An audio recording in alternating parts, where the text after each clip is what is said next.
So yeah, just talking about the future. I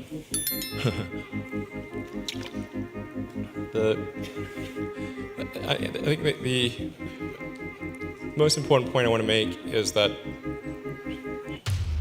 what I referred to earlier, that we've realized that the true problem, the true difficulty, and where the greatest potential is building the machine that makes the machine. In other words, building the factory.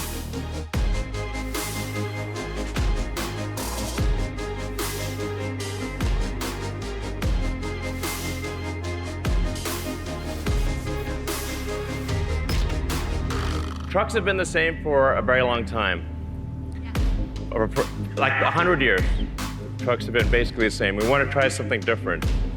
So I present to you the Cybertruck. Doesn't look like anything else.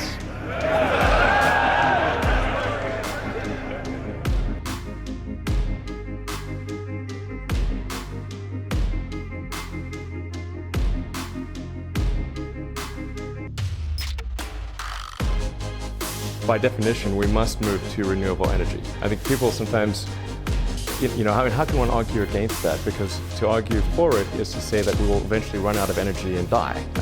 Or civilization will collapse. So obviously we must find ways to produce energy in a renewable manner. The question is just how hard we should try, what pace we should go at, and I think logically we should go as fast as we can, because since we know we have to get there eventually, it's better to get to a renewable future, a sustainable future sooner rather than later, and get there before we do the environmental damage, not after. And even if one could say that well, maybe there isn't that much environmental damage, to play the devil's advocate, maybe the environmental damage, maybe it won't be that bad. Why take the chance? Why take the chance?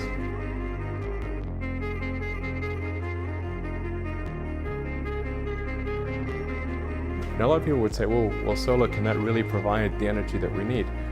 A lot of people don't perhaps appreciate that solar energy is already the source of the vast majority of Earth's energy. Without solar power, we would be a frozen ice ball at about 3 or 4 degrees above absolute zero. So really all we're talking about for solar electricity is taking the tiny, tiny bit of energy that humanity needs for electricity, which is, I emphasize, is super tiny compared to the amount of solar energy that hits the Earth. You could generate all the electricity that the United States needs with about a 100-mile by 100-mile grid of solar power. So you could just take like a corner of Arizona, and that would be all the energy that the United States needs.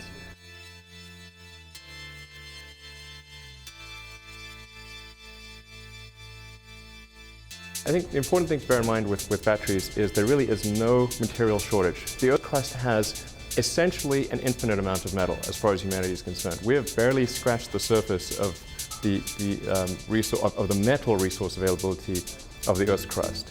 And this is a very fundamentally different thing from mining coal or oil, or because metal is recycled. So once you have enough metal to support a given size of industry, then it just keeps going in a recycling process. I mean, there may be a small amount that exits the recycling process, but it's quite a small amount. So for lithium-ion battery packs, in the case of Tesla, the cathode, which is made of nickel, cobalt, and aluminum, is the most expensive part of the cell. The anode is made of carbon, and then there's a thin steel shell around the cell. So really the only part of that is remotely scarce, and only slightly so, is cobalt.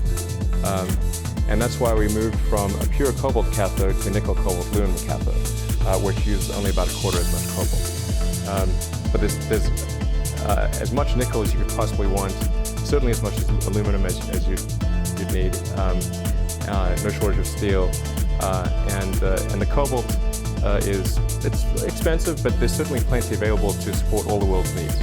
So there really is not some fundamental metals shortage with respect to battery packs. Then, and then as I mentioned, at the end of life, you recycle them. And you can think of a battery pack as basically really high-grade ore. It's much more efficient to recycle a battery pack, which has essentially very high concentrations of nickel, cobalt, and aluminum, than it is to mine rock, which has a very low concentration. So, it's at end of life, a lithium-ion battery pack has still about 10 to 20% of its value as a recycling item. So you definitely it pays to recycle.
And if you have been, thanks for watching. My name's Bryan Roschetzky. Don't forget to subscribe, hit the like button, share, all that kind of good stuff.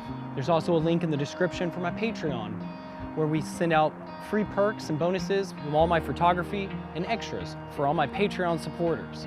So if you do think this video's brought you value, think about supporting me on Patreon. And for everybody else out there, don't forget the best form of support is simply being here and watching my videos. So thanks again for watching. For us who've already been here, we're so lucky to live in this city. Thanks again for watching. Peace out.